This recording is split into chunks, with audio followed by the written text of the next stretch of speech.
Este es un mensaje del pastor John MacArthur, traducido y predicado en español para el mundo de habla hispana. Comenzando esta mañana, tenemos el privilegio de comenzar una serie que he estado esperando por muchos años, y ese es un estudio de Mateo 24 y 25, conocido comúnmente como el discurso del Monte de los Olivos, porque es un sermón dado por nuestro Señor a sus discípulos en el Monte de los Olivos. El tema de este gran sermón es la segunda venida de Jesucristo. Es un sermón predicado por nuestro Señor acerca de su venida y el fin de la época actual y el establecimiento de su reino. A cualquier maestro expositivo de la Biblia le encantaría estar en este pasaje, y ciertamente estoy emocionado por estar aquí, y tengo el sentimiento de que vamos a estar aquí por un rato, porque hay tanto en Mateo 24 y 25 que estudiar. El sermón entero es motivado por la pregunta de los discípulos. La respuesta que el Señor da es la respuesta más larga a cualquier pregunta registrada en el Nuevo Testamento. Sus principios son absolutamente esenciales para cualquier entendimiento del futuro, y yo espero que conforme avancemos, usted esté tan emocionado como yo lo estoy al estudiar estas verdades tremendas acerca de la venida del Señor Jesucristo. La Biblia dice mucho de ella. Los profetas del Antiguo Testamento, en particular Isaías, Ezequiel, Zacarías, el Nuevo Testamento, el libro de Apocalipsis, y estamos familiarizados a un grado u otro con lo que la Biblia tiene que decir acerca del futuro. El núcleo de gran parte de esto se encuentra en las profecías de Daniel, especialmente cuando se comparan con Apocalipsis. Y creo que algunas veces en todas esas búsquedas por estudiar Mateo 24 y 25, en cierta manera, no es considerado. Sin embargo, cuando tratamos con nuestro Señor al hablar de este tema, esto es lo que Él dijo, y en mi mente, por lo tanto, debe ser tratado con un énfasis tremendo. Es la enseñanza misma de nuestro Señor acerca de su regreso en gloria para establecer su reino, y vamos a verlo conforme cubrimos los capítulos 24 y 25. Ahora, también quiero decir que estos son capítulos de los que se habla mucho, y creo que son capítulos que son entendidos de manera equivocada en muchos casos. Hay muchos puntos de vista diferentes e interpretaciones diferentes de esto, y conforme usted lo estudia de nuevo, como tantas cosas en la Escritura, me parece que no es tan complejo como la gente tiende a presentarlo, sino que más bien se desarrolla de manera relativamente simple para mí. Confieso que podría ser mi problema, porque eso me sucede con mucha frecuencia. Veo las cosas en cierta manera simple, pero trato de colocarme en el lugar de los discípulos, quienes no eran los hombres más profundos, como cualquier estudiante de la Biblia debe saber, y quienes recibieron, por lo menos por parte de nuestro Señor, por lo menos el beneficio de la duda al entender estas cosas. Y entonces yo creo que podemos entender Mateo 24 y 25, y creo que podemos entenderlos de la manera más clara, más simple, más directa, y creo que puede tener un efecto muy profundo que abarca muchas áreas de nuestras vidas. También creo que vamos a encontrar algunas de las verdades más emocionantes y más ricas que jamás hemos enseñado y que jamás hemos aprendido, y vamos a ver esto conforme avancemos. Pero una cosa que cualquier persona que expone la Escritura sabe, que algunas veces usted simplemente tiene que tratar con los detalles. Algunas veces, en cierta manera, tiene que colocar el marco general. Y allí es en donde nos encontramos en esta mañana. Realmente necesito establecer un cimiento para que podamos entender a dónde vamos en este mensaje en particular de nuestro Señor, este gran discurso, este gran sermón acerca de su venida. Y entonces en esta mañana lo que me gustaría hacer es ver si puedo colocar en su mente el cimiento que va a hacer que esto realmente tenga sentido conforme lo estudiamos. Todo el mundo tiene curiosidad por el futuro. Digo, es obvio, todos nosotros lo somos. Por una u otra razón nos gustaría ver hacia adelante, nos gustaría saber lo que no conocemos. Casi a cualquier persona le gustaría saber cómo va a ser su vida en el futuro. Y hay personas a quienes les gustaría saber lo que va a pasar en la economía para que pudieran realizar las inversiones correctas. Hay muchas razones para querer entender el futuro, y entonces el hombre siempre ha buscado entender lo que no es conocido acerca del futuro. Hay una atracción por entender eso. La preocupación con cosas futuras no solo está limitada a aquellos que estudian la Biblia de ninguna manera. A lo largo de toda la historia humana, de religión a religión, han habido videntes y profetas y brujos y médiums y futuristas, personas que adivinan el futuro, líderes religiosos y todo tipo de personas que siempre están tratando de saltar al futuro, por así decirlo, y tener un panorama de lo que está pasando ahí, después regresar para reportarle a la gente cómo puede mejor enfrentar el presente al entender algo del futuro.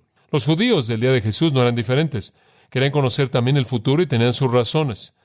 Estaban cansados de ser oprimidos. Estaban cansados de estar bajo el pulgar de alguna nación que los controlaba. En todo sentido, eran un pueblo noble y todavía lo son. La línea judía de la humanidad es, de hecho, una línea noble de personas. No son un grupo de personas que no tienen lo que se necesita para ser autónoma. No son un pueblo que no puede gobernarse a sí mismo y crear su propia sociedad significativa y hacer contribuciones.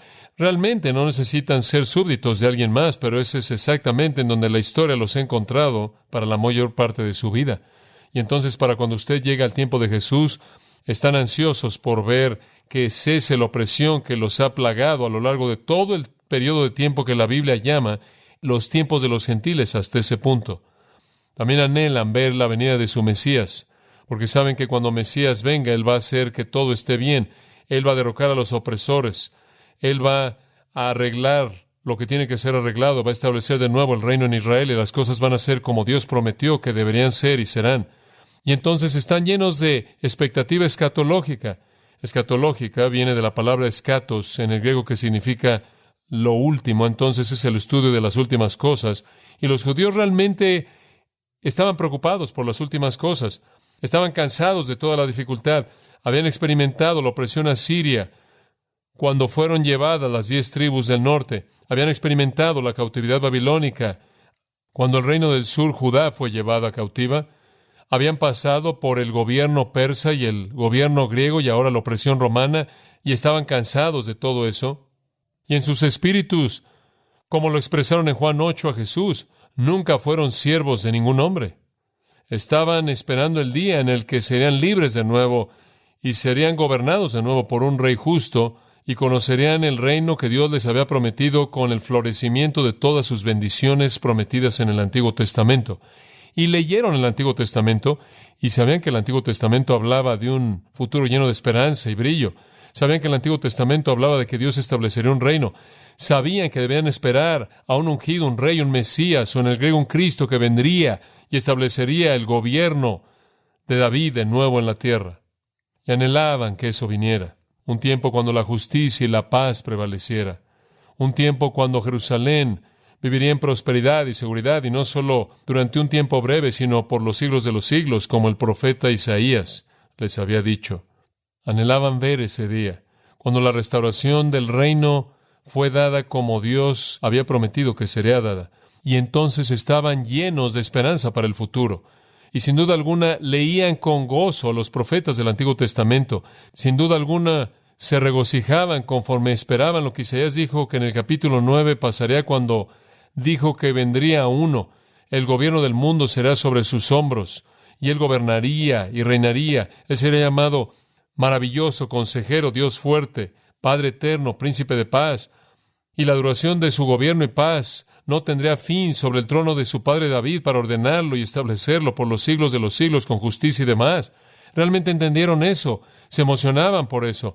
Debieron haber leído Isaías 11:1 de que vendría un renuevo de la raíz de Isaí, quien fue el padre de David. Otro como David, no David, sino uno como David, un rey como David, quien reinaría en un tiempo próspero. Y en particular, que sería como David, dice en Isaías 11:2, será ungido con el poder séptuple del Espíritu Santo. Y conforme usted avanza a lo largo de ese 11º capítulo, debieron haberlo leído muchas veces y habrían visto todas las cosas que vendrían. Y debieron también leído Jeremías capítulo 23, capítulo 30, y habrían leído de cómo vendría uno que se sentaría sobre el trono de su padre David y reinaría y gobernaría, e Israel sería de nuevo la flor que debería haber sido, floreciendo de manera plena y en gloria plena bajo la bendición de Dios, y debieron haber leído Zacarías, porque Zacarías habla de eso, en particular el capítulo 14, y ciertamente conocían Daniel, y debieron haber sabido que en Daniel estaba la promesa de un gran holocausto al final, pero ese holocausto no sería el fin, porque vendría una piedra no cortada con manos que establecería un reino eterno en la tierra. Todos estaban conscientes de lo que los profetas tenían que decir, y entonces para cuando usted llega a la vida de Jesús, hay un escenario muy claro de acontecimientos escatológicos en la mente del judío, y básicamente habían tomado la enseñanza del Antiguo Testamento de Daniel y Zacarías, Isaías y Jeremías, y la habían bosquejado junto con la enseñanza de Ezequiel para darles un flujo entero de cómo será en el final. Y vemos esta escatología manifestándose en los escritos de ese periodo de tiempo. Si usted lee los escritos no bíblicos en torno al tiempo de Cristo, nos ayudan a entender cómo pensaban los judíos de ese entonces. Esto es muy importante como un trasfondo para nuestro texto. ¿Qué pensaban los judíos que iba a ser el fin del siglo? ¿Qué pensaban que iba a ser la venida del Hijo del Hombre o del Cristo? ¿Cómo pensaban que iba a ser el juicio? ¿Qué acontecimientos esperaban? Bueno, si tomamos el material que escribieron en ese periodo de libros no bíblicos, escribieron libros religiosos que no eran bíblicos. Por ejemplo, estaba el libro de Enoc, está los Salmos de Salomón, está la Asunción de Moisés, el libro de Jubileo, la Ascensión de Isaías, el cuarto libro de Esdras, el Apocalipsis de Baruch, el libro de los secretos de Enoc, y este tipo de libros, los oráculos sebelinos, varios libros religiosos revelaban, y no eran escritos por Dios, su autor no fue Dios, sino que fueron hombres que daban sus actitudes religiosas, revelaban la manera de pensar de los judíos, nos dicen cómo pensaban en ese entonces, y vemos que muchos de estos libros son dominados por cosas escatológicas, por cosas futuras. Y si fuéramos a ver esos libros, encontraríamos algunas creencias fascinantes. Permítame ver si puedo llevarlo a una fuente que va a bosquejarle esto. Esto para mí es un punto fascinante. Un hombre llamado Schurer, S-C-H-U-R-E-R, escribió un libro titulado La historia del pueblo judío en el tiempo de Cristo. Este hombre, quien no tiene una postura escatológica que promover, por lo menos ciertamente no la postura que nosotros enseñaríamos, nos dice que era lo que los judíos creían en ese entonces y es fascinante, y él la extrae de su literatura contemporánea para saber qué estaban escribiendo. Permítame darle la secuencia. En primer lugar, Schurer dice que los judíos creían que antes de que el Mesías viniera, habría un tiempo de tribulación terrible, de tal manera que antes de que el Mesías llegue, habría un tiempo de dolores de parto. Así como una mujer tiene dolores de parto inmediatamente antes de que la vida salga de su vientre, así también antes de que el reino del Mesías sea establecido, la nación sufrirá algo de tribulación, algo de dolor. Ahora, ellos podrán haber entendido eso simplemente al leer el capítulo 14 de Zacarías, porque de hecho eso es exactamente lo que dice ahí. Y vemos que eso era lo que estaban pensando al leer, por ejemplo, el segundo libro de Baruch, en el cual dice, y honor será convertido en vergüenza, y fortaleza será humillada en menosprecio, y la belleza se convertirá en algo feo, y la envidia se levantará en aquellos que no habían pensado en sí mismos, y la pasión cautivará a aquel que es pacífico, y muchos serán agitados y se enojarán buscando lastimar a muchos, y levantarán sus ejércitos para derramar sangre, y al final perecerán junto con ellos.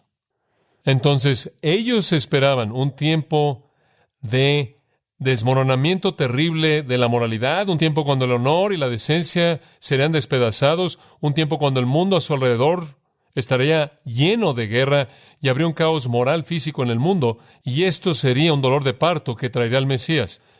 En el cuarto Esdras, otro de sus libros que nos dice qué pensaban, dice que habrán terremotos, un tumulto de pueblos, planes de naciones, confusión de líderes y turbulencia en los príncipes. Además, en los oráculos sebelinos dice, del cielo caerán espadas ardientes a la tierra, luz vendrá con flashes en medio de los hombres, y la tierra, la madre universal, se sacudirá en estos días, y la mano del Eterno, y los peces del mar, y las bestias de la tierra, y las tribus incontables de cosas voladoras, y todas las almas de los hombres, y todo mar, se sacudirá ante la presencia del Eterno, y habrá pánico.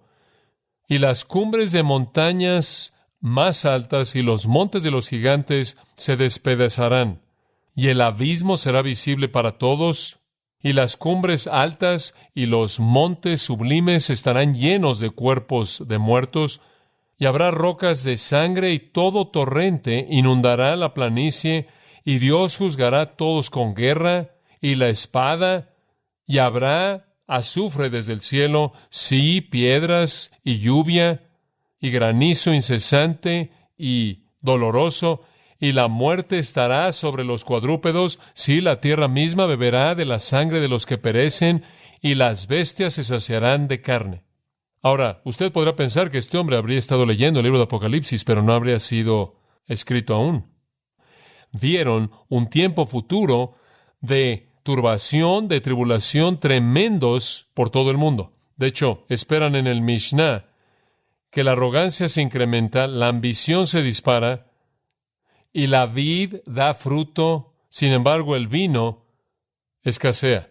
El gobierno se vuelve a la herejía, no hay instrucción, la sinagoga está entregada a la impiedad, Galilea es destruida, Gablán desierta, los habitantes de un distrito van de ciudad a ciudad sin encontrar compasión, la sabiduría de los eruditos es odiada, el piadoso es menospreciado, la verdad está ausente, los hombres insultan a los hombres mayores están en la presencia de los niños, el hijo menosprecia al padre, la hija se rebela en contra de la madre, la nuera en contra de la suegra, y los enemigos de un hombre son sus compañeros en casa. Eso es del Mishnah. Ahora, no lo sabían, pero eran premilenialistas, esperaban la tribulación. Entonces, un tiempo que precedía la venida del Mesías sería un tiempo de turbación alrededor del mundo. La segunda cosa que tenían en su escatología era que en esta turbación vendría un precursor y un heraldo anunciando la llegada inmediata del Mesías, y será como Elías. Como el Mesías no es David, sino como David, así el precursor no es Elías, sino como Elías. Como el rey mismo viene en el espíritu, por así decirlo, y el poder de David, inclusive a un grado mayor, así el precursor viene en el espíritu y poder de Elías, inclusive a un grado mayor. Y entonces esperaban que uno como Elías viniera. Esa es la razón por la que inicialmente fueron tan atraídos a Juan el Bautista, porque era tan parecido a Elías. Y Juan el Bautista habría sido ese Elías, cumpliendo esa profecía si hubieran recibido a Jesucristo y su reino. Pero debido a que lo rechazaron y el reino fue pospuesto, por lo tanto, tiene que haber otro como Elías previo a la segunda venida del rey. Y entonces los judíos, no necesariamente viendo todo lo que les acabo de decir, vieron que vendría uno como Elías, quien anunciaría la venida del Mesías. De hecho, la ley oral judía establecía que si se disputaba dinero o propiedad y se desconocía al dueño, o cualquier cosa que se encontrara cuyo dueño era desconocido, debía esperar, y cito, hasta que Elías venga, fin de la cita, porque él corregiría todo para preparar a toda persona para el Mesías. La siguiente cosa que vieron fue la venida del Mesías. Primero un tiempo de tribulación, después un heraldo, y después la venida del Mesías mismo, el que era el rey, el personaje grande, divino, quien vendría y terminaría la época actual y establecería la época de gloria, el reino, y defendería al pueblo de Dios. La siguiente cosa que vieron en su escatología, de acuerdo con Schurer, es que las naciones se aliarían y se congregarían para pelear contra el Mesías. Sorprendente. Por ejemplo, en los oráculos sibilinos, de nuevo leemos esta enseñanza judía.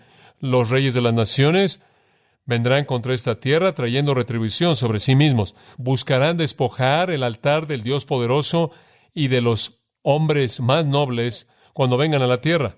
Rodeando la ciudad, los reyes malditos van a colocar cada uno su trono con sus pueblos infieles junto a él, y después con una voz poderosa Dios hablará a todas las personas indisciplinadas, ignorantes, y juicio vendrá sobre ellos por parte del Dios poderoso, y todos perecerán por la mano del Eterno. Él ve a todas las naciones congregadas en Jerusalén o alrededor de Jerusalén, todas las naciones congregadas en Israel para pelear contra Dios, levantan a sus propios dioses con todos sus pueblos alrededor de ellos, y en medio de todo ese esfuerzo por pelear en contra de Dios, Dios los destruye a todos. Y en el cuarto de Esdras dice, será que cuando todas las naciones oigan esto, la voz del Mesías, todo hombre dejará su propia tierra, y la batalla la tendrán uno contra el otro, y una multitud innumerable se congregará deseando pelear en contra de él.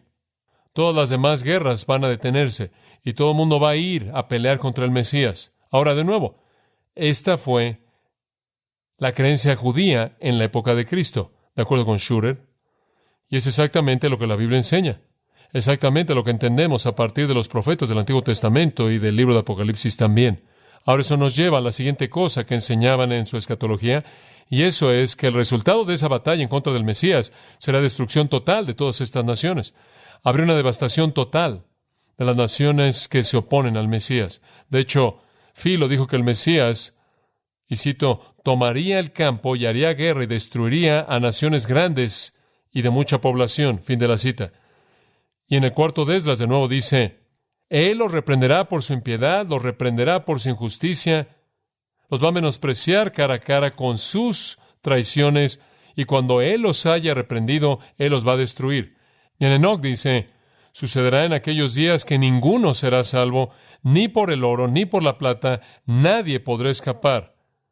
No habrá hierro para la guerra, nadie puede vestirse con una coraza, el bronce no servirá de nada, y el metal no será estimado, y el plomo no será deseable, y todas las cosas serán destruidas del servicio de la tierra.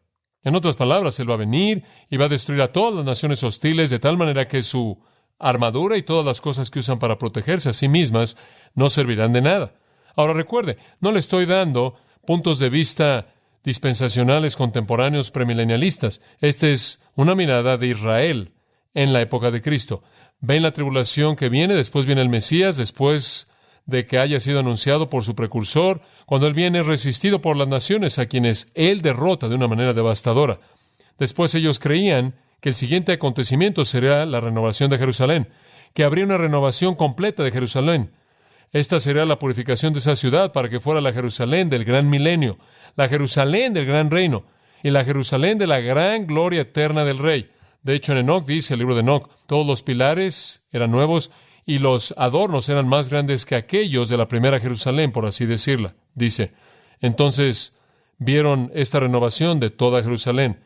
El siguiente acontecimiento que vieron fue que los judíos que habían sido esparcidos por todo el mundo serían congregados de regreso. Serían congregados de regreso en la ciudad de Jerusalén. De hecho, hasta el día de hoy, la oración judía diaria dice esto en parte, levanta una bandera para congregar a nuestros dispersos y congréganos de los cuatro fines de la tierra. Eso es parte de la oración judía diaria. Esperaban el día cuando el Mesías venga, derrote a todas estas naciones, renueva Jerusalén y después congrega a todos los judíos de todo el mundo. De hecho, en los Salmos de Salomón está escrito, toca en Sión, en la trompeta, para citar a los santos. Causa que se oída en Jerusalén la voz de aquel que trae buenas nuevas, porque Dios tuvo compasión de Israel al visitarlos. Ponte de pie en las alturas, oh Jerusalén, y ve a tus hijos del este y del oeste, congregados por el Señor desde el norte, vienen en el gusto de su Dios. Desde las islas lejanas Dios los ha congregado. Los montes altos Él ha humillado en una planicie para ellos. Los montes huyeron ante su entrada. Los árboles les dieron refugio conforme pasaron.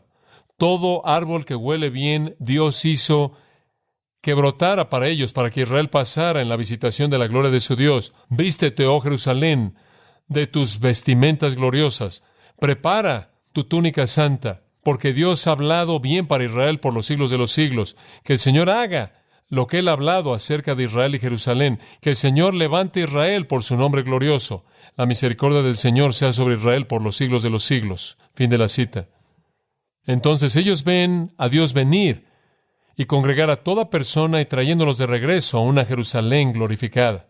Este era su sueño. Esto era lo que esperaban en base a los profetas del Antiguo Testamento. El punto es que ellos entendieron a los profetas del Antiguo Testamento de la misma manera en la que nosotros los entendemos. Entendemos la misma secuencia. La gente dice, bueno, si eres premilenialista, crees en el punto de vista premilenialista. Si crees que Cristo va a regresar después de un tiempo de tribulación para establecer su reino en la tierra, esto es algo nuevo. Esto no es nada nuevo. Esto es entender los profetas del Antiguo Testamento exactamente como los judíos del tiempo de Jesús los entendieron. Y entonces, después de eso, creen que Palestina se convertirá en el centro del mundo. Esta era la creencia judía. Palestina se convertiría en el centro de todo el mundo entero, estaría sujeto a ella, todas las naciones serían sujetas, y las naciones vendrán a Jerusalén a adorar al rey. De hecho, en los oráculos sibelinos, de nuevo, todas las islas y las ciudades dirán, ¿cómo es que el Eterno ama a esos hombres? Hablando de los judíos, porque todas las cosas son para bien para ellos y les ayudan. Vengan, Caigamos todos sobre la tierra y supliquemos al Rey eterno, al Dios poderoso eterno. Realicemos la procesión a su templo, porque Él es el potentado del alma. Entonces ellos creían que el mundo entero se iba a volver súbdito del Mesías, se iba a venir a Jerusalén a adorar a ese Dios. Y finalmente, el último punto en este pequeño flujo escatológico era que vendría una nueva época de paz y bondad y gloria que duraría para siempre. Ahora, en eso vemos el punto de vista escatológico de los judíos de la época de Jesús. Creían que vendría un tiempo de tribulación, un tiempo de dificultad, un tiempo de problemas. Y después vendría un heraldo para anunciar la venida del Mesías. Y después vendría el Mesías. Y cuando el Mesías viniera, las naciones de la tierra se congregarían para pelear en contra de Él, y Él las devastaría y las destruiría. Y después Él purificaría la ciudad de Jerusalén. Siga esto con mucha atención. Purificaría la ciudad de Jerusalén, congregaría a todos los judíos de toda la tierra y establecería su reino eterno. Esa era la escatología judía. Ahora siga su manera de pensar. Habían estado bajo tribulación desde su punto de vista por mucho tiempo, ¿verdad? Habían estado bajo ella. Persas, griegos y ahora romanos. Y habían visto la opresión romana como un tiempo de tribulación, un tiempo de dificultad. Y fácilmente podían recordar, no mucho tiempo antes de esto, cuando su pueblo había sufrido en el período macabeo, las profanaciones terribles por parte de Antíoco Epífanes y los griegos. Y entonces bien podrían haber pensado que la tribulación ya estaba pasando, que la opresión romana bajo la cual ahora existían, de hecho, era eso. Y después aparece Juan el Bautista. ¿Qué cree usted que pensaban ahora? Aquí está el que es como, ¿quién? Elías. Y de pronto viene Jesucristo. Y Él cura a personas, y Él resucita a los muertos, y Él tiene este poder sorprendente para alimentar a las multitudes.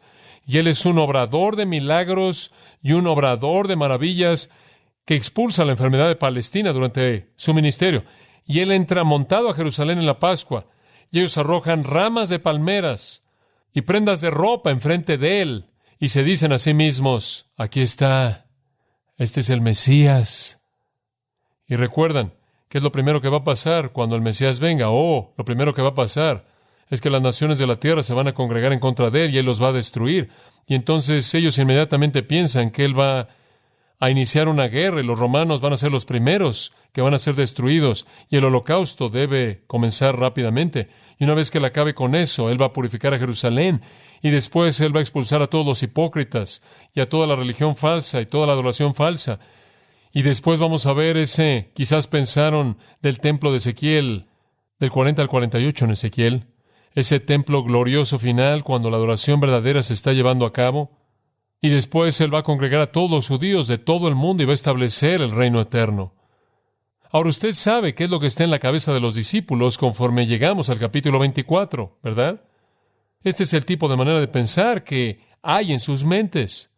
Y la escena se está desarrollando de manera tan clara, parece a los ojos de ellos. Dice usted, bueno, ¿qué hay acerca de cuando Jesús les dijo que Él iba a morir? Cuando inclusive en el día de la entrada triunfal, Él les dijo, a menos de que un grano de trigo caiga a la tierra y muera, permanece solo. ¿Qué hay acerca de eso? Eso no encaja, no está en su escenario escatológico. No pueden enfrentar eso, rechazan eso. Y siempre están diciendo, no, eso no puede suceder. Entonces no comprenden la muerte de Cristo. No entienden la resurrección de Cristo. Únicamente ven la gloria venidera. ¿Se da cuenta? Y tienen una perspectiva muy comprimida de Cristo. Ven que todo va a pasar cuando Él venga la primera vez. No entienden lo que entendemos. Él vino una vez y ahora tenemos un periodo largo de tiempo, ¿verdad? Hasta que Él regrese. Los profetas del Antiguo Testamento no vieron eso, no hablaron de eso, simplemente vieron a Cristo venir y todo iba a pasar. No vieron el elemento de tiempo ahí. Esa es la razón por la que llamamos eso un misterio, porque no fue revelado en el Antiguo Testamento. De hecho, Pablo llama al Nuevo Testamento entero un misterio escondido desde los siglos pasados, porque presenta un periodo de tiempo no visto previamente. Misterio refiriéndose a aquello que estaba escondido. Entonces el profeta del Antiguo Testamento vio que todo iba a pasar en un momento y así lo veían los discípulos. Entonces ellos esperaban, todo va de acuerdo al plan. Nuestra escatología está en el tiempo correcto, interpretamos correctamente los profetas del Antiguo Testamento, hemos estado pasando por tribulación en nuestra propia experiencia, hemos visto al Elías venir en Juan el Bautista, aquí está Cristo el Mesías, Él viene a la ciudad, Él acepta nuestros aleluyas y nuestras alabanzas triunfales, y Él va en primer lugar a apoderarse del mundo gentil entero en el día de los gentiles, va a purificar el templo, va a congregar a los judíos, va a establecer su reino. Todo va de acuerdo a lo planeado, todo va bien. Ahora, yo creo que esto es exactamente lo que mantuvo a Judas metido. No creo que Judas realmente creyó que Cristo era todo lo que era, pero él se quedó y cuando oyó el sermón en Mateo 24:25, simplemente lo habrá enviado fuera de órbita. Él se estaba diciendo a sí mismo, aquí está, vamos a entrar, el reino está aquí y voy a estar ahí, yo voy a estar en este grupo más cercano. Porque eso era básicamente lo que lo motivaba. Avaricia y deseo personal. Y esa es la razón por la que cuando usted llega al capítulo 26, tan pronto como Jesús termina este sermón acerca de toda la gloria y toda la segunda venida y todo el fin de la época actual, lo primero que hace, capítulo 26, Él terminó todas estas cosas, Él le dice a los discípulos, vosotros sabéis que después de 2 días viene la fiesta de la Pascua, y permítanme decirles esto, el Hijo del Hombre va a ser traicionado para ser crucificado. Escuche, cuando Él dice eso, esa es la gota que derramó el vaso para Judas y él está de regreso a donde estaba al principio. No lo entiende. ¿Cómo puedes tener toda esta grandeza de la segunda venida y toda esta expectativa de todos estos acontecimientos escatológicos que van en línea y ahora Jesús dice que Él va a morir de nuevo y se acabó? Sus esperanzas son despedazadas por última vez. Él ha estado en un sube y baje, Él ya no puede seguir así. Él se cansó y entonces Él comienza a traicionar a Jesucristo para obtener el dinero que Él pueda conseguir y salirse. Pero hasta ese momento, Él en cierta manera está aguantando. ¿Se da cuenta? Porque Él está lleno de expectativa. Y el discurso del Monte de los Olivos debió haber incrementado y elevado esa expectativa.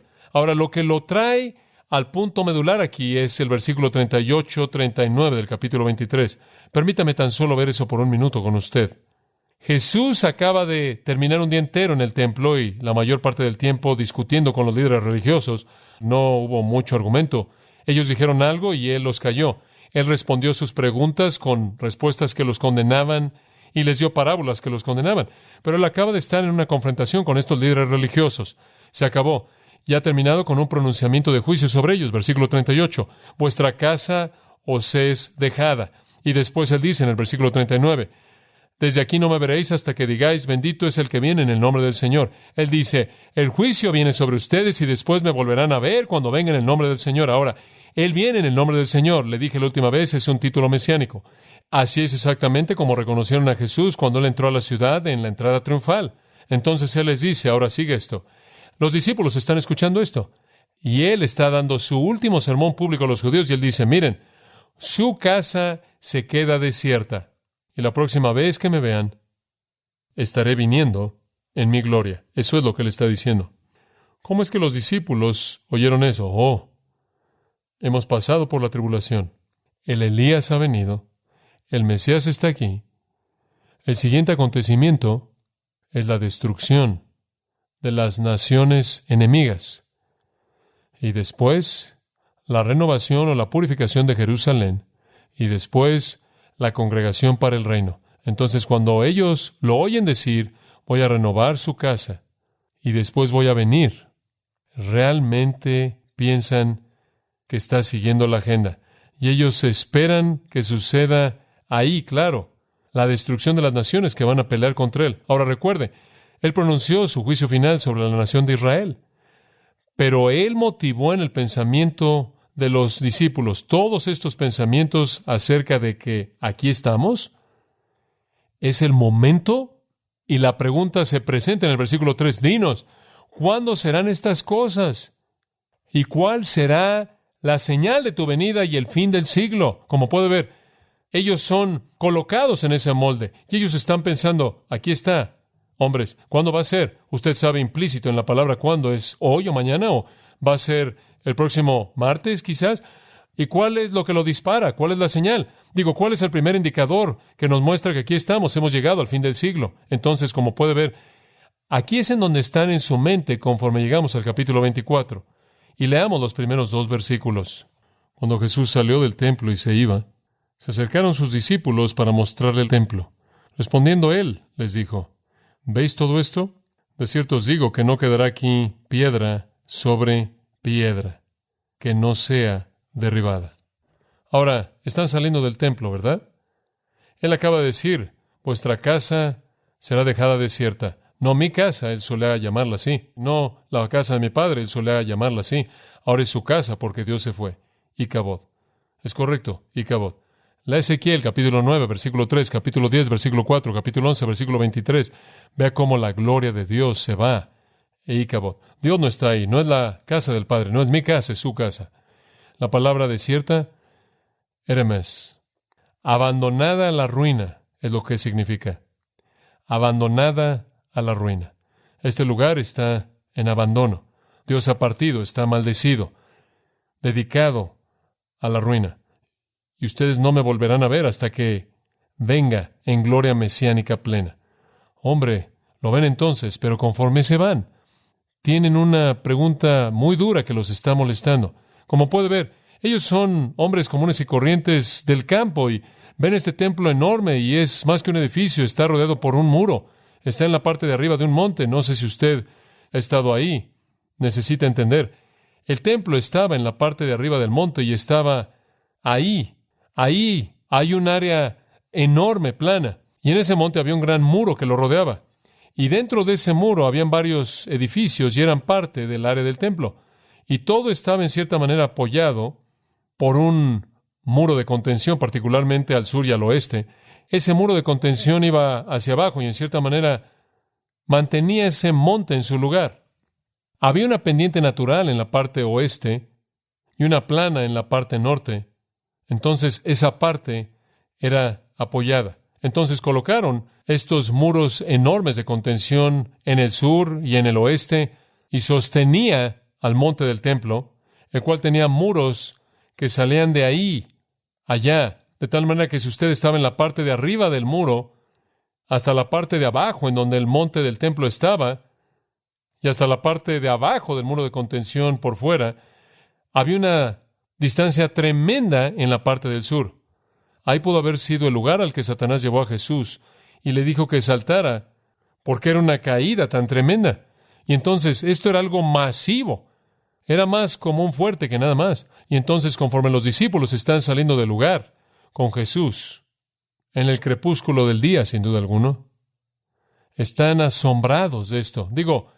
Están acostumbrados a lagos y a pequeños montes y pequeñas casas, y ni siquiera pueden concebir cómo esto pudo haber sido construido, quizás, aunque lo habían visto en muchas ocasiones. Es tan enorme, es tan inconcebible. Es imposible pensar que pueda ser construido, mucho menos que pueda ser destruido. ¿Se da cuenta? Vuestra casa os es dejada desierta, arruinada. Y en cierta manera se les quedó eso, tratando de entender exactamente cómo es que esto va a funcionar. Y entonces Jesús entiende lo que está en sus mentes. Marcos 13:3, un pasaje paralelo, dice que mencionaron grandes edificios. Lucas dice en el capítulo 21, versículo 5, los edificios estaban adornados de ofrendas. Entonces la gente había traído estos tesoros y estaban colocados por todos lados a su alrededor. Entonces estaba lleno de tesoro. Tácito dijo que era un lugar de riqueza inmensa. Los tesoros recolectados y acumulados de todos los judíos que los llevaron ahí. Y era una fortaleza excelente, Tácito dice. El Talmud babilónico dice que el que nunca vio el templo de Herodes, nunca vio un edificio elegante. Y Lucas dice que fue construido con piedras hermosas. De hecho, si usted estudia un poco de él, es increíble. Josefo nos cuenta que Herodes construyó el lugar. Herodes, por cierto, no era un judío y en cierta manera estaba en la mente de los judíos. El hecho de que su templo fue construido por un idumeo, y a ellos les gustaba pensar que el final será construido por alguien que no fuera el que no era un judío. No obstante, Herodes había construido un lugar bastante sorprendente. Por ejemplo, algunas de las piedras medían 12 por 3 por 3 metros, extraídas de la cantera para que encajaran perfectamente unas con otras. Eso es solo una piedra que era cargada, llevada. ¿Y cómo llegaron a elevar una piedra como esa, la cual podía pesar hasta 100 toneladas? Es difícil de entender. Y las elevaban en algunos lugares, de hecho, a varios metros de altura, simplemente muy altos, desde la parte de abajo del muro de contención hasta la parte de arriba que rodeaba el templo. Fue un proyecto enorme. Algunas de las piedras llegaban a medir hasta 24 metros de longitud. Una sola piedra cortada y cargada. Y los discípulos están saliendo y viendo esto y diciendo, ¿cómo es que esto va a ser derribado? ¿Y cómo es que este lugar tan ocupado, el centro de toda la vida, va a quedar desierto y abandonado a la ruina? ¿Cómo es que puede eso llegar a pasar? ¿Cómo es que esto puede ser? Entonces están dejando el templo, en cierta manera rascándose la cabeza acerca de cómo esto va a quedar desierto. Pero su escatología les dice que así va a ser. Y va a haber un templo descrito por Ezequiel en el capítulo 40 al 48. Probablemente están pensando en eso. Simplemente no saben cómo es que esto puede pasar. Y entonces en el versículo 2 él dice, vean todas esas cosas. Vean todos esos edificios. Él lee sus mentes. Él sabe exactamente lo que están pensando. Se acercaron a él y le dijeron, mira todas esas cosas, mira todos esos edificios, todas esas piedras. Y ni siquiera llegan a la pregunta, él dice, sí, véanlos. Y después escuchen esto. De cierto os digo, que no quedará aquí una piedra sobre otra que no sea derribada. Ahora usted simplemente puede ver cómo quedan boquiabiertos. Digo, ni siquiera entienden cómo las subieron, mucho menos cómo las pueden bajar. Es enorme. Digo, he estado ahí, a los pies del muro occidental, en donde los cuales son piedras del templo de Herodes. He estado en la esquina suroeste, en donde usted tiene estas piedras angulares del templo de Herodes, y han estado ahí desde el tiempo de Cristo, y no parece que pueda haber algo que las pueda mover. Ahora usted dice, bueno, ¿acaso eso no contradice esto? No, en absoluto, porque esas son las piedras que detienen el muro de contención. Esas no son las piedras del templo o el muro que lo rodea. Son las piedras del muro de contención que contienen el monte ahí. Y si fueran quitadas, usted sabe, el monte se caería. Pero Jesús simplemente dijo aquí que las piedras en ese lugar van a ser quitadas y no se va a quedar una sobre otra. Y eso es exactamente lo que pasó. Y usted lee Josefo de nuevo y él dice que todo fue derribado al grado que usted nunca sabría, si usted visitara ahí, que alguien habitó el lugar. Derribaron todo los romanos, porque sabían que si iban a conquistar a los israelitas de manera eficaz, tenían que devastar de manera total toda su orientación religiosa. Y eso es exactamente lo que hicieron. Entonces Jesús dice que serán derribadas en una afirmación muy fuerte. No quedará aquí es un negativo doble, ni siquiera una sobre otra. Quedará tan desierto y tan destruido y tan devastado, y eso es exactamente lo que pasó. Y esto, todo lo que esto va a hacer, se están diciendo a sí mismos, esto realmente está volviéndose emocionante. Jerusalén va a ser renovada. Aquí estamos. La tribulación, ya hemos pasado por esa parte. El precursor ha estado aquí. El Mesías está aquí. Él entró en esta entrada triunfal, se identificó a sí mismo. Y ahora podemos ver la purificación, la renovación del templo. Y claro, con ello la ciudad implícita. Todo esto está en sus mentes. Y hombre, conforme se van de ese lugar, sus cabezas simplemente están nadando en estos pensamientos. Y están tan llenos de esperanza.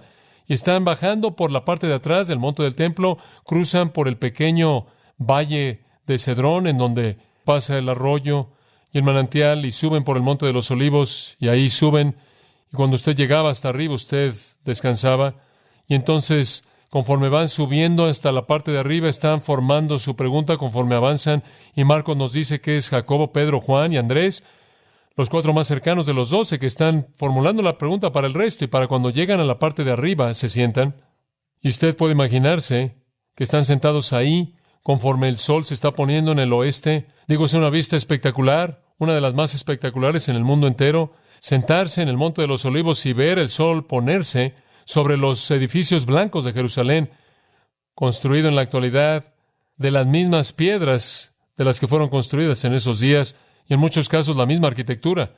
Nada más que en esos días, en lugar del Domo de la Roca y la mezquita de Omar, brillando en la parte final en la que se pone el sol, habría sido el templo con el oro en la parte de arriba, y se habrían sentado en el monte y habrían visto esa estructura masiva, y habrían estado pensando, aquí está, hombres, todo se va a terminar aquí, todo va a llegar a un gran clímax.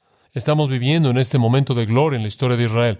Y entonces, a partir de esa pregunta en sus corazones, Pedro, Jacobo, Juan y Andrés se acercan al Señor, Marcos dice, y le hacen una pregunta, versículo 3. Y conforme él se sentó en el monte de los olivos, los discípulos vinieron y le dije, ¿cuáles? En privado. Ya no hay más ministerio público. Vienen solos y dijeron, y claro, probablemente significa que Pedro habló, porque Pedro siempre hablaba cuando había algo que debía decirse, leer el vocero. Y en nombre de todos ellos, en particular los 4 que estaban ahí, dinos, ¿cuándo serán estas cosas? Dicen, ¿qué cosas? Bueno, las cosas de las que él acaba de estar hablando. Bueno, ¿de qué acaba de estar hablando? La destrucción del templo, ¿qué más? La deserción de Jerusalén, versículo 38, ¿qué más? La venida en el nombre del Señor, versículo 39. Vieron todo como un acontecimiento. El templo es destruido, la ciudad queda desierta y el Mesías viene en su gloria. ¿Cuándo es que estas cosas? Y ahí ellos ven el juicio que Él va a traer sobre las naciones que pelean contra Él. Ven cómo se vuelve a congregar el pueblo de Israel de todo el mundo, el fin de la época actual y el establecimiento de su reino. Entonces ellos dicen, ¿cuándo serán estas cosas? ¿Y cuál será la señal de tu venida al final del siglo? Como puede ver, ellos conectan estas cosas con tu venida al final del siglo. Ellos no ven espacio alguno. La destrucción de Jerusalén es parte de todo. Entonces ellos simplemente, esto es lo más emocionados que han estado, creo yo, en todo el ministerio de Cristo. Digo, ¿cómo se sentiría usted si pensara que está viviendo en la llegada del reino de Jesucristo en cualquier momento y Él estuviera sentado ahí diciéndole que Él va a destruir el templo, va a dejar la ciudad desierta, y la próxima vez que usted lo ve, Él vendrá en gloria, viniendo en el nombre del Señor? Hombre, estaban emocionados. Y entonces presentan la pregunta. Y la pregunta es, ¿cuándo y qué? ¿Cuál es la señal? Digo, ¿cómo sabemos que va a suceder? Danos el indicador. Algo tiene que pasar primero. ¿Qué es? ¿Oscuridad? ¿Una luz brillante? ¿Qué es? ¿Un ángel? ¿Una trompeta? ¿Qué es? ¿Y cuándo es? Y estaban realmente emocionados y con gran expectativa. Y ¿sabe una cosa? Esto, créanlo o no, esto siguió después de la resurrección. ¿Ha leído Hechos 1 últimamente? Después de la resurrección, ellos dijeron, cuando preguntaron, se reunieron con Jesús, le dijeron, Señor, ¿restaurarás el reino de Israel en este tiempo? Este es el momento, ¿no es cierto? Digo, todavía están preguntando eso. Y la resurrección no terminó eso, simplemente lo incrementó. Digo, cuando Él murió, quedaron sin esperanza. ¿Quedaron sin esperanza cuando murió? Oh, ¿por qué? Por la esperanza que tenían. ¿Lo ve? Y cuando Él fue clavado en una cruz, eso simplemente despedazó todo. E instantáneamente quedaron sin esperanza. Y cuando Él salió de la tumba, hombre, las luces volvieron a encenderse y dijeron, ¿es este el tiempo? ¿Es este el tiempo? ¿Es ahora? ¿Es ahora? Porque vivían de manera incesante en la expectativa de que era el tiempo y el reino estaba por venir. En Lucas 19, inclusive antes de este acontecimiento, versículo 11, y conforme oyeron estas cosas, Él añadió y habló una parábola, porque Él estaba cerca de Jerusalén y porque ellos pensaban que el reino de Dios aparecería inmediatamente. Ahí está, Lucas 19:11.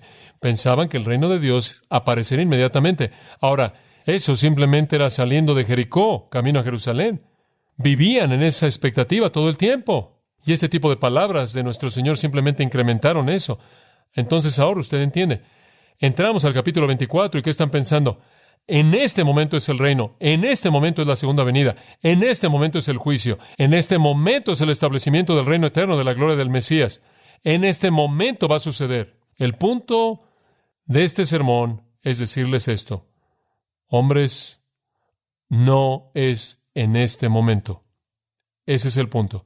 Ahora usted entiende Mateo 24:25. No es en este momento. Están equivocados. Ese es el propósito. Ahora regresa al versículo 3, simplemente un par de cosas para concluir. Quiero presentarle la palabra venida. ¿Qué están preguntando cuando dicen, ¿cuál es la señal de tu venida? Dice usted, bueno, ¿están hablando de la segunda venida? No, no es así. Como puede ver, ellos ni siquiera creían en una segunda venida como tal. No veían distinción alguna. No veían alguna primera venida, después un periodo largo, segunda venida.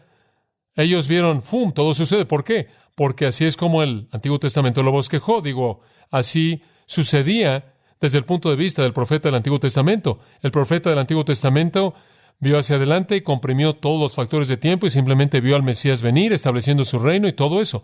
No vieron el espacio grande, como dije, esa es la razón por la que es llamado un misterio. Entonces ellos lo veían como un todo, en un momento. Entonces no están hablando aquí de una segunda venida. ¿De qué están hablando? Bueno, cuando usted ve la palabra venida, es la palabra parousia. Viene de dos palabras griegas, para, y el verbo ser significa alrededor. Estar presente. La mejor manera de traducirlo podría ser: ¿y cuál será la señal de tu presencia plena, de que tú estés aquí? No es tanto la idea que expresa venida, tanto como que expresa una presencia permanente. La palabra parousia es usada 4 veces en este capítulo, versículo 3, versículo 27, 37 y 39, y después, habiendo sido usada por Jesús, se vuelve una palabra clave, usada por los escritores del Nuevo Testamento. Es usada por Santiago, es usada por Pedro y es usada por Juan. Se vuelve un término técnico para la llegada de Jesucristo, para establecer su reino, su segunda venida, su venida en gloria. Pero ellos simplemente están diciendo: ¿cuándo vas a llegar en tu presencia plena? ¿Cuándo vas a estar aquí en tu revelación mesiánica plena? ¿Cuándo vas a estar aquí para hacer todo lo que esperamos que seas? Tu venida. En otras palabras, el punto es que no tiene que irse Él y regresar, porque el punto de la palabra no es la venida en sí, es la presencia. Entonces están diciendo: ¿cuándo vas a entrar en la plenitud de tu presencia mesiánica? Esa es la idea. Y, dicen ellos, ¿cuál será la señal de esto y del fin del siglo? Y quiero cerrar al ver esa frase. ¿Qué frase? El fin del siglo. Esa es una frase muy, muy clara. Sunteleia tu aionios. Es usada 5 veces en Mateo. Esa misma frase. El fin del siglo, el fin del siglo, el fin del siglo. Y la palabra sunteleia significa el fin completo, el fin pleno, el fin final. Tele significa fin. Sunteleia, compuesto teleia, significa el fin completo. Entonces, ¿cuál es el fin determinante final de la época del hombre, del día del hombre? Es usada también no solo en este versículo, sino en Mateo 28:20, cuando Jesús promete que tenemos autoridad y vamos a ser discípulos, y después Él dice: aquí yo estoy con vosotros, ¿qué? Hasta el fin del siglo, hasta el fin del siglo. Hasta el fin completo estaré con ustedes. Pero 3 veces más, y quiero que las vean. Mateo 13, véalas de cerca, muy importante. Mateo 13, versículo 39. La parábola del trigo y la cizaña, la mitad del versículo dice: la cosecha es el fin del siglo. El fin del siglo, entonces, es el tiempo de la cosecha de Dios. Jesús dice: y los que cosechan son los ángeles. La cizaña es recogida y quemada en el fuego. Así será en el fin del siglo. Y es usada de nuevo 2 veces en esa parábola. Es el tiempo cuando Dios sale, congrega el trigo y la cizaña la separa, envía el trigo al infierno para ser quemado en el fuego. Dice en el versículo 42: echadlos en el horno de fuego, en donde será el lloro y el crujir de dientes. Toma el trigo, los justos, y están brillando como el sol en el reino de su Padre. Entonces, el fin del siglo, para Mateo, es un término escatológico que significa el fin mismo de todo. Cuando Dios viene en juicio completo, final, definitivo, y toma a los incrédulos y los envía al infierno, y a los creyentes van a su presencia. Ahora, en el mismo capítulo, versículo 49, esa misma frase es usada de nuevo. Así será al fin del siglo, versículo 49. Los ángeles vendrán, separarán a los impíos de entre los justos, los arrojarán al horno de fuego, lloro y crujir de dientes. De nuevo es usada al fin del siglo, cuando el Señor se para. Ahí una gran red es aventada, pescan peces, y como un pescador trae una red con todo tipo de peces, y separa los que se pueden comer y los que van a ser arrojados. Así Dios pesca a todos en una red, los jala, separa a los justos para llevarlos a la gloria, a los injustos para la condenación. Eso vuelve a suceder en el fin del siglo. Entonces, la pregunta de los discípulos tiene que ver con el fin del siglo. Es un tipo de pregunta definitiva. Ahora usted puede regresar a Mateo 24 por un momento. Le están haciendo entonces preguntas acerca de cosas finales, cosas definitivas. ¿Cuándo es que el Mesías va a venir en presencia y gloria plenas? ¿Cuándo es que el juicio final, completo y total se llevará a cabo? Cuando los impíos son condenados y enviados al infierno y los justos son enviados a la gloria del reino. ¿Cuándo será esto? ¿Y cuál es la señal que debemos esperar que indique lo que va a pasar? Esa es su pregunta. Y en todos los acontecimientos hasta este punto indican que están pensando en lo que llevó a esta pregunta. La respuesta del Señor comienza en el versículo 4. Muy bien, ahora escuche con atención. La respuesta del Señor comienza en el versículo 4 y desde el versículo 4 en adelante, escuche con atención. Él está respondiendo a su pregunta y su pregunta tiene que ver con la venida plena de Cristo y el fin de la época del hombre, y esa es la pregunta que él responde. Él no dice nada acerca de la destrucción de Jerusalén a partir de ahora. Eso estuvo afuera del discurso del Monte de los Olivos en el versículo 2, antes de que la pregunta llegó a ser preguntada. Ese juicio sobre Jerusalén fue para ese periodo de la historia, para ese tiempo y ese pueblo no regenerado, impío, que rechazó a Cristo.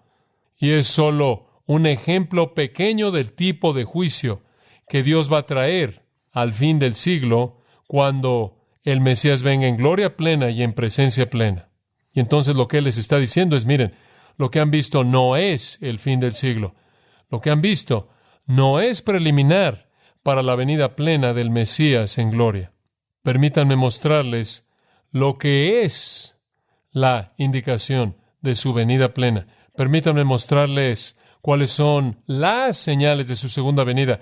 Permítanme mostrarles lo que indica el fin del siglo, y ese es el tema del sermón en el discurso del Monte de los Olivos. Los toma de dónde están a cómo será el tiempo cuando el Señor venga. Y entonces Él los levanta de su momento histórico y los lleva al futuro lejano, un futuro en el cual no hemos entrado aún, y describe todos los acontecimientos que rodean la venida del Señor Jesucristo. Y eso es lo que vamos a ver conforme llegamos al versículo 4 en nuestro próximo estudio. ¿Sabe usted en dónde está? Bueno, tengamos una palabra de oración. Entonces, gracias nuestro Padre bendito por buena comunión esta mañana en nuestro tiempo de adoración.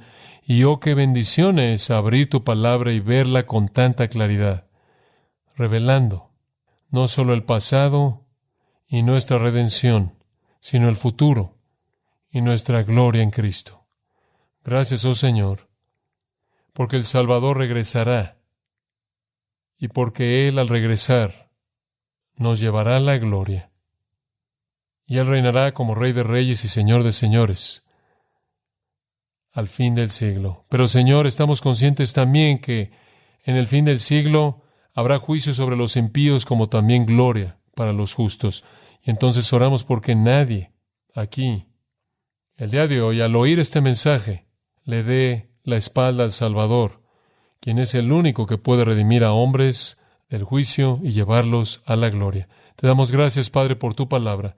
Ábrela a nosotros en los días venideros, para que podamos entender no solo el significado de la venida del Salvador en el pasado, sino el entendimiento pleno, lo más que podamos entender de su venida en el futuro.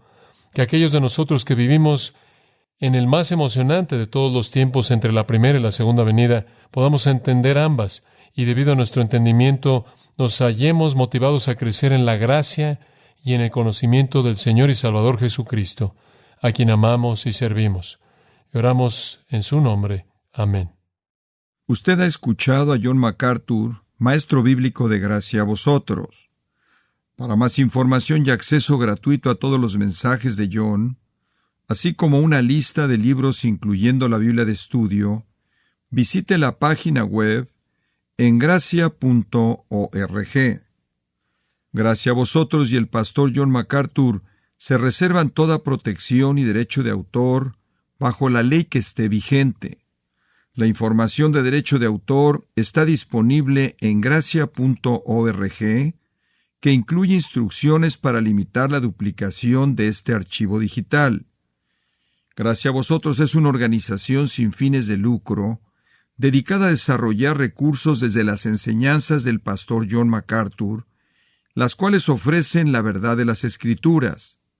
Por otra parte, su apoyo en oración y sus donaciones al ministerio nos ayudan a lograr este propósito para equipar a miles de personas de habla hispana.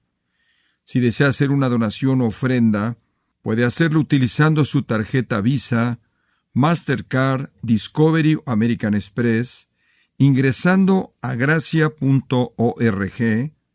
y si vive en Estados Unidos o Puerto Rico, también puede llamarnos al 1-866-5-GRACIA, esto es, 1-866-5